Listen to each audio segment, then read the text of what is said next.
America में दो सगे भाइयों ने अपने माँ बाप को गोली मार दी। कनाडा में अपने माँ बाप का मर्डर कराने के लिए सुपारी किलर्स अपॉइंट किए। लखनऊ में एक लड़के अक्षत सिंह ने अपने बाप को गोली मार दिया। सिगमंड फ्रायड कहता है, the first hatred and the first murderous wish of the child is directed against the father.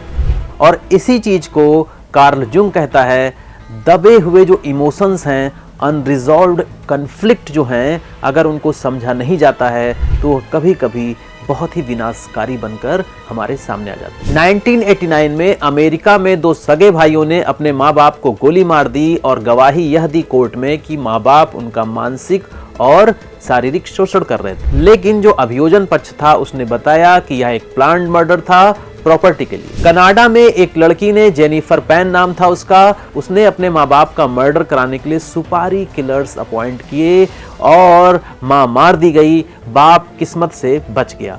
वजह थी माँ बाप द्वारा रिस्ट्रिक्शंस लगाए जाना, उसे आदर्श बेटी बनाने की कोशिश करना। लखनऊ में एक लड़के अक्षत सिंह ने अपने बाप को गोली मार दिया। इस घटना ने भी लोगों को विचलित कर दिया। लेकिन सोचिए, क्या सारी गलती वहां पर अक्षत सिंह की थी?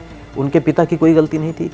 शराब का वो व्यापार करते थे, शराब का व्यापार जो कि हजारों लाखों लोगों की जिंदगियां हर साल बर्बाद कर देता है। जिस घर में शराब चली जाती है वह घर ही बर्बाद हो जाता है। उनका बच्चा उस शराब की दुकान से शराब भी पीता था, उसके बावजूद उन्होंने शराब का कारोबार बंद नहीं किया। शराब ने ही जान ली, जो हीट पॉइंट था वह शराब ही बना। शराब के ठेके का रिन्यूअल होना था, लॉकर में 50 लाख रुपए रखे थे, उसमें से 5 लाख रुपए कम मिले तो अक्षत सिंह के पिता ने गुस्सा किया, गालियां दी, अपने बेटे को चोर कहा, उस पर राइफल तान दी। उनकी बेटी ने मामले में बीच बचाव किया। उसके बाद मामला शांत हुआ, लेकिन पता नहीं उस लड़के के दिमाग में बाद में क्या आया कि उसने उसी राइफल से अपने पिता की हत्या कर दी। शराब के कारोबार ने जान ले ली अक्षत सिंह के पिता की, उन्हीं के बेटे के द्वारा। खैर, इस तरह की घटनाएं जब बच्चे ही अपने माँ बाप की हत्या कर देते हैं तो क्रिमिनोलॉजी में इसको कहा जाता है पैरिसाइड। पैरिसाइड मतलब जहां पर बच्चे अपने माँ बाप की हत्या कर देते हैं तो ऐसे अपराध को पैरिसाइड कहते हैं। अब सवाल यह है कि ऐसी घटनाओं को रोका कैसे जाए, तो इसका जवाब एक हॉलीवुड की वेब सीरीज द सिनर है, उसमें मिलता है। इस वेब सीरीज में दिखाया गया कि एक महिला अचानक आक्रामक हो जाती है और सी बीच पर टहल रहे एक आदमी को चाकुओं से गोदकर मार देती है। अपराधी पकड़ लिया जाता है, कौन अपराधी है सबको पता है, उसे सजा भी मिलती है। लेकिन जो डिटेक्टिव था, जो जासूस था, उसने इस बात पर फोकस किया कि आखिर इस हत्या की वजह क्या थी। यह जांचने में उसने अपना पूरा समय लगाया। कभी कभी दबा हुआ ट्रॉमा, सप्रेस्ड ट्रॉमा, एक पैनिक ट्रॉमा का रूप ले लेता है। पैनिक प्लस ट्रॉमा रिएक्शन होता है और अपराध घटित हो जाता है। इंसान का व्यवहार उसके वर्तमान से नहीं, कई बार उसके अतीत से भी नियंत्रित होता है। और यह बात पैरिसाइड जैसी घटनाओं को समझने के लिए बहुत ही जरूरी हो जाती है कि बच्चे जो अपने माँ बाप के बिना सरवाइव नहीं कर सकते, वो खुद ही अपने माँ बाप की हत्या क्यों कर देते हैं। ऐसी घटनाएं रोकी कैसे जाएं?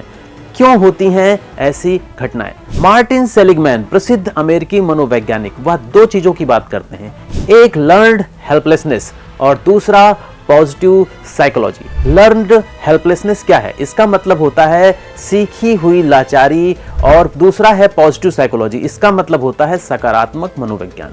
जो हेल्पलेसनेस की बात यहाँ पर की जा रही है, उसका मतलब यह है कि अगर किसी इंसान के सामने बार बार ऐसी परेशानियां पैदा की जाएं जिससे वह बच नहीं सकता, फिर वह बचने की कोशिश ही करना बंद कर देता है, हेल्पलेसनेस फील करता है और वह मानकर चलता है कि अब कुछ भी सुधारा नहीं जा सकता। इसी को कहते हैं लर्न हेल्पलेसनेस। यह बच्चों में तब आता है जब उसे लगातार डांटा जाए, उसकी इंसल्ट की जाए, उसे जरूरत से ज्यादा कंट्रोल किया जाए, उसे गालियां दी जाए, उसे इमोशनली नेग्लेक्ट किया जाए, इमोशनली हैरेस किया जाए।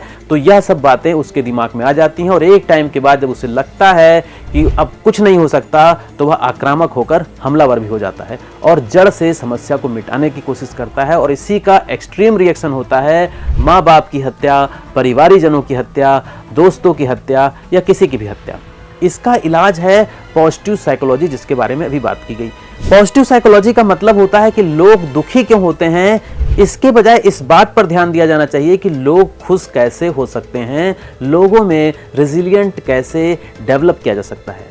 हैप्पीनेस कैसे आ सकती है, ग्रेटिट्यूड, वेल बीइंग जैसे गुण उसमें कैसे पैदा किए जा सकते हैं। यहाँ पर यह जान लीजिए कि पॉजिटिव साइकोलॉजी ट्रेडिशनल साइकोलॉजी से बिल्कुल ही अलग है। ट्रेडिशनल साइकोलॉजी जहां यह जांच करती है, यह सोचती है, इस पर रिसर्च करती है कि डिप्रेशन कैसे होता है, एंग्जाइटी कैसे होता है, ट्रॉमा, मेंटल डिसऑर्डर कैसे होते हैं। वहीं पॉजिटिव साइकोलॉजी इस बात पर फोकस करती है कि खुशियां कैसे हासिल की जाती हैं, अर्थपूर्ण जीवन कैसे जिया जाए, मीनिंगफुल लाइफ कैसे जी जाए, हैप्पीनेस कैसे आए, रिलेशनशिप कैसे अच्छे से चलें, अचीवमेंट्स कैसे पाई जाएं, छोटी छोटी अचीवमेंट्स पर खुश कैसे हुआ जाए और छोटी से लेकर बड़ी परेशानियों तक में मानसिक मजबूती को कैसे डेवलप किया जाए, रेजिलियंस, पॉजिटिव चीजें, यह सब बच्चों में कैसे डेवलप किया जाए। और जरूरी नहीं कि सारी चीजें हमारे हिसाब से हों, थोड़ा सा बैलेंसिंग, थोड़ा सा संतुलन भी होना चाहिए। और माँ बाप को भी यह बात समझना चाहिए और अपने ऊपर अप्लाई भी करना चाहिए कि जो उनके घर में बच्चा है वह बिल्कुल इंडिपेंडेंट आइडेंटिटी है, उसकी अपनी स्वतंत्र पहचान है, उसकी अपनी स्वतंत्र सोच है और उसको पूरी तरह से अपने हिसाब से ढाला नहीं जा सकता और उसे हर समय इमोशनल तरीके से या गुस्से में डील नहीं किया जा सकता। और नहीं तो ऐसी पैरासाइट जैसी घटनाएं होती रहेंगी और कभी नहीं रुकेंगी।